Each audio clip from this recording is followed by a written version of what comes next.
Saudara yang sampai sore hari ini makin hangat dan tidak apa-apa. Justru pertemuan ini membuat satu bisa ketemu-ketemu lagi. Nah, amin ya. Saya akan membacakan satu ayat di dalam 2 Timotius pasal 3 ayat yang ke-16. 2 Timotius 3 ayat yang ke-16. Hanya permasalahannya di sini kan ini kan surat Paulus kepada Timotius yang untuk seberapa jauh ini tidak welcome bagi saudara. Segala tulisan yang diilhamkan Allah memang bermanfaat untuk mengajar, untuk menyatakan kesalahan, untuk memperbaiki kelakuan dan untuk mendidik orang dalam kebenaran. Dengan demikian, tiap-tiap manusia kepunyaan Allah diperlengkapi untuk setiap perbuatan baik. Jadi meskipun inilah tulisan Paulus kepada Timotius, terpaksa saya harus menjawabnya segala firman, segala tulisan yang diilhamkan Allah. Yang kedua, ketika Yesus di kayu salib, saudara mengatakan mengapa dia tidak bisa menolong dirinya sendiri kalau dia Tuhan. Dalam kapasitas ini, saya ingin membacakan satu ayat lagi di dalam Filipi pasal 2.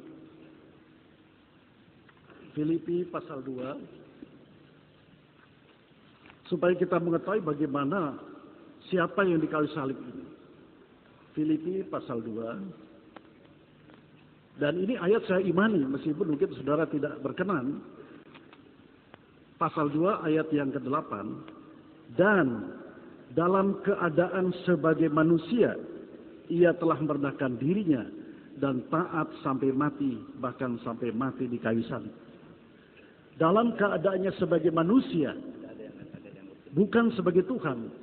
Karena kehadiran Yesus di dalam dunia itu membawa misi untuk penebusan, yaitu bagi orang-orang yang berdosa. Jadi pada waktu putus nafas, itu segala dosa manusia di dunia itu ditumplekan kepada dia. Dan Bapa di sorga atau Allah itu tidak mau melihat dosa. Harus ada risikonya. Maka itu Yesus berkata, Eli, Eli lama sabachthani.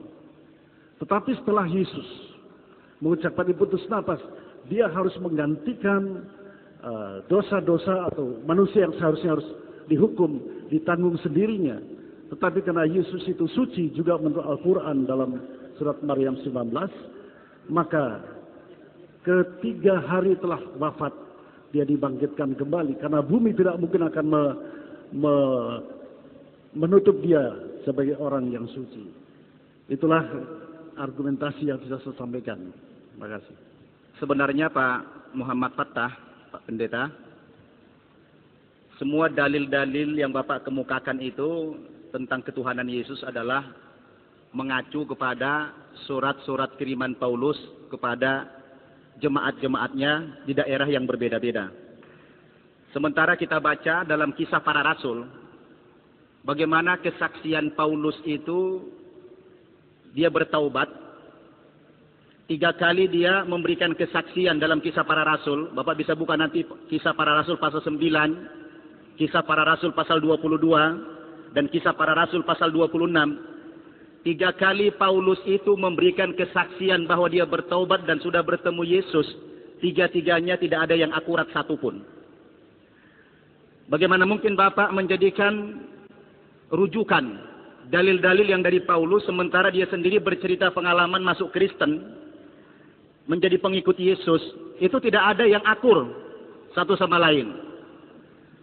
Saya ada membaca salah satu buku ungkapan dari Uskup John Selby Spong dari Amerika Serikat. Dia katakan begini, kalau Tuhan yang saya sembah adalah Tuhan seperti yang digambarkan oleh tokoh-tokoh gereja, maka Tuhan tersebut bukan hanya tidak dapat dipercaya, tapi juga tidak pantas untuk saya sembah. Kata beliau, kami para ilmuwan adalah mayoritas orang-orang beriman yang diam karena tidak punya otoritas di gereja, yang makin lama makin sulit untuk menjadi anggota gereja sekaligus menjadi orang yang berakal. Karena ajarannya tidak rasional tadi. Hati saya tidak mungkin mempercayai sesuatu yang ditolak oleh akal sehat saya. Ini kata John.